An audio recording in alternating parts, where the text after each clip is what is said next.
Phillip K. Dick. They had almost finished with the loading. Outside stood the Optus, his arms folded, his face sunk in gloom. Captain Franco walked leisurely down the gangplank, grinning. "What's the matter?" he said. "You're getting paid for all this." The Optus said nothing. He turned away, collecting his robes. The captain put his boot on the hem of the robe. "Just a minute. Don't go off. I'm not finished." "Oh?" The Optus turned with dignity. "I'm going back to the village." He looked toward the animals and birds being driven up the gangplank into the spaceship. "I must organize new hunts." Franco lit a cigarette. "Why not? You people can go out into the veldt and track it all down again. But when we run out halfway between Mars and Earth..."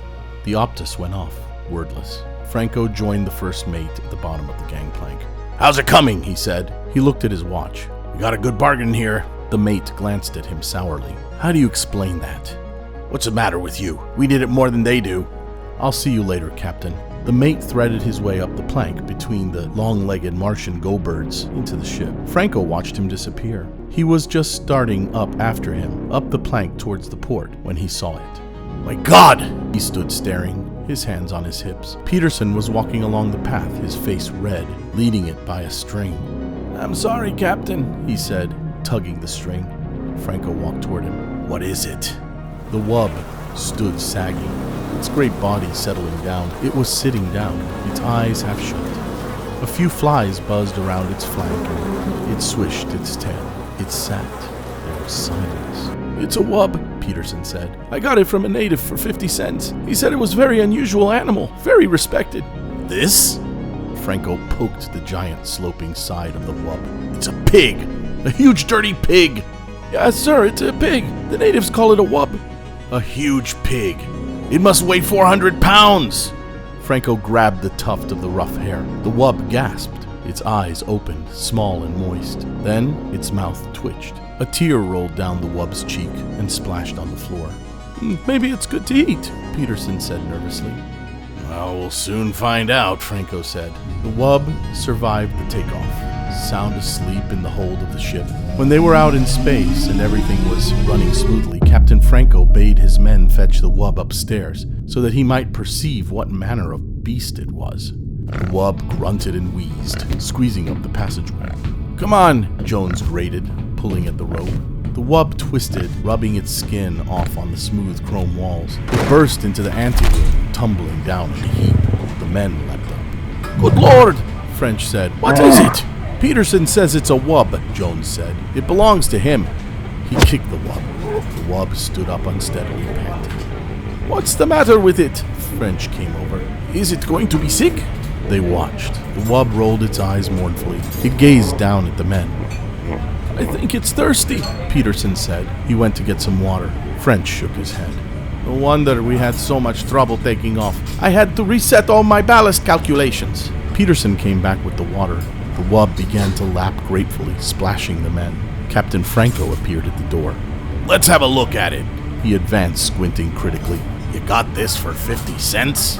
"Yes, sir," Peterson said. "It eats almost anything. I fed it on grain and it liked that, and then potatoes and mash and scraps from the table and milk. It seems to enjoy eating. After it eats, it lies down and goes to sleep." "I see," Captain Franco said. "Now as to its taste, that's the real question. I doubt if there's much point in fattening it up anymore. It seems fat enough to me already. Where's the cook? I want him here. I want to find out." The wub stopped lapping and looked at the captain. "Really, Captain?" the wub said. "I suggest we talk of other matters." The room was silent. "What was that?" Franco said. "Just now?" "The wub, sir," Peterson said. "It spoke." They all looked at the wub. "What did it say? What did it say?" "It suggested we talk about other things." Franco walked toward the wub. He went all around it, examining it from every side. Then he came back over and stood with the men. "I wonder if there's a native inside it," he said thoughtfully. "Maybe we should open it up and have a look." "Oh, goodness," the wub cried. "Is that all you people can think of? Killing and cutting?" Franco clenched his fists. "Come out of there! Whoever you are, come out!" Nothing stirred. The men stood together, their faces blank, staring at the wub. The wub swished its tail. It belched suddenly. "I beg your pardon," the wub said. I don't think there's anyone in there, Jones said in a low voice. They all looked at each other. The cook came in. You wanted me, Captain, he said. What's this thing? This is a wub, Franco said. It's to be eaten. Will you measure it and figure out? I think we should have a talk, the wub said. I'd like to discuss this with you, Captain. If I might, I can see that you and I do not agree on some basic issues. The captain took a long time to answer. Come into my office, the captain said at last. He turned and walked out of the room. The wub rose and padded after him. The men watched it go out. They heard it climbing the stairs. I wonder what the outcome will be, the cook said. Well, I'll be in the kitchen. Let me know as soon as you hear. Sure, said Jones. Sure.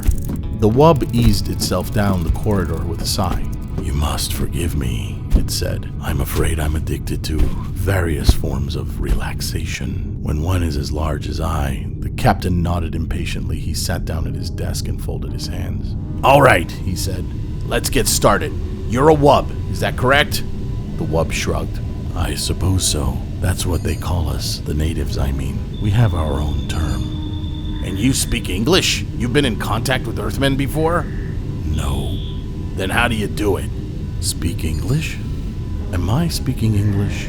I'm not conscious of speaking anything in particular. I examined your mind. My mind? I studied the contents, especially the semantic warehouse, as I refer to it. I see, said the captain. Telepathy, of course. We are a very old race, the wub said. Very old and very ponderous. It's difficult for us to move around. You can appreciate that anything so slow and heavy would be at the mercy of more agile forms of life. There was no use in our relying on physical defenses. How could we win? Too heavy to run, too soft to fight, too good-natured to hunt for game. How do you live? Plants, vegetables. We can eat almost anything. We're very Catholic, tolerant, eclectic. We live and let live. That's how we've gotten along. The wub eyed the captain. And that's why I so violently objected to this business about having me boiled.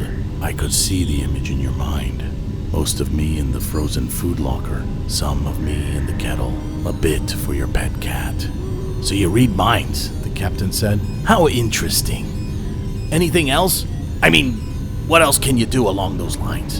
A very few odds and ends, the wub said absently, staring around the room. A nice apartment you have here, Captain. You keep it quite neat. I respect life forms that are tidy. Some Martian birds are quite tidy. They throw things out of their nests and sweep them. Indeed, the captain nodded. But get back to the problem.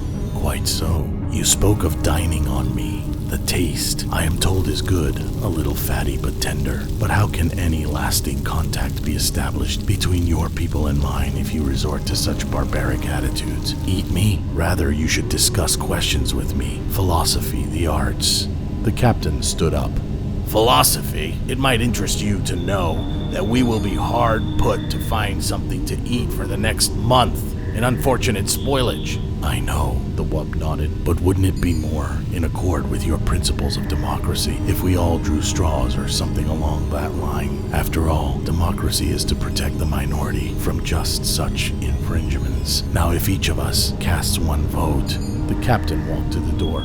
Nuts to you, he said. He opened the door. He opened his mouth. He stood frozen, his mouth wide, his eyes staring, his fingers still on the knob. The wub watched him. Presently, it padded out of the room, edging past the captain. It went down the hall, deep in meditation. The room was quiet.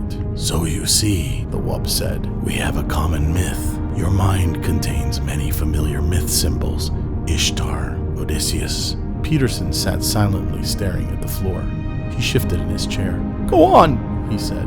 Please go on. I find your Odysseus a figure common to the mythology of most self-conscious races. As I interpret it, Odysseus wanders as an individual, aware of himself as such. This is the idea of separation. Separation from family and country, the process of individuation. But Odysseus returns to his home. Peterson looked out the port window at the stars, endless stars, burning intently on the empty universe.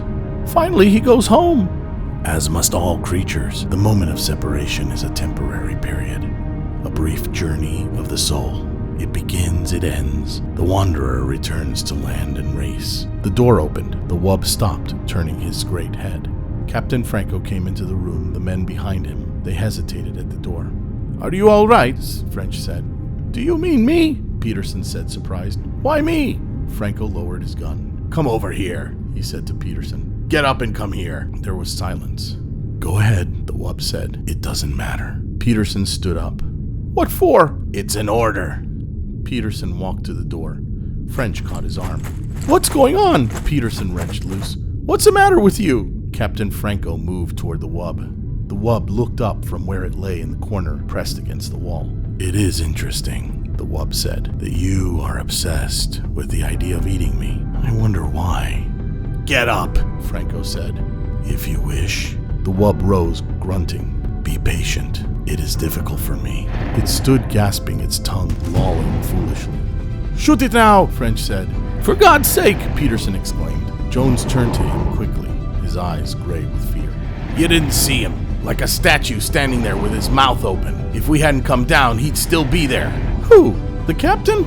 Peterson stared around. "But he's all right now." They looked at the wub standing in the middle of the room, its great chest rising and falling. "Come on, get out of the way." The men pulled aside toward the door. "You're quite afraid, aren't you?" the wub said. "Have I done anything to you? I am against the idea of hurting. All I have done is try to protect myself. Can you expect me to rush eagerly to my death? I am a sensible being like yourselves. I was curious to see your ship, learn about you. I suggested to the native." The gun jerked. "See?" Franco said. "I thought so." The wub settled down, panting. It put its paw out, pulling its tail around it. "It is very warm," said the wub. "I understand that we are close to the jets. Atomic power. You have done many wonderful things with it, technically. Apparently, your scientific hierarchy is not equipped to solve moral, ethical." Franco turned to his men, crowding behind him, wide-eyed, silent. "I'll do it. You can watch." French nodded. "Try to hit the brain. It is no good for eating. Don't hit the chest. If the ribcage shatters, then we'll have to pick out the bones." "Listen," Peterson said, licking his lips. "Has it done anything? What harm has it done? I'm asking you. And anyhow, it's still mine. You have no right to shoot it. It doesn't belong to you." Franco raised his gun.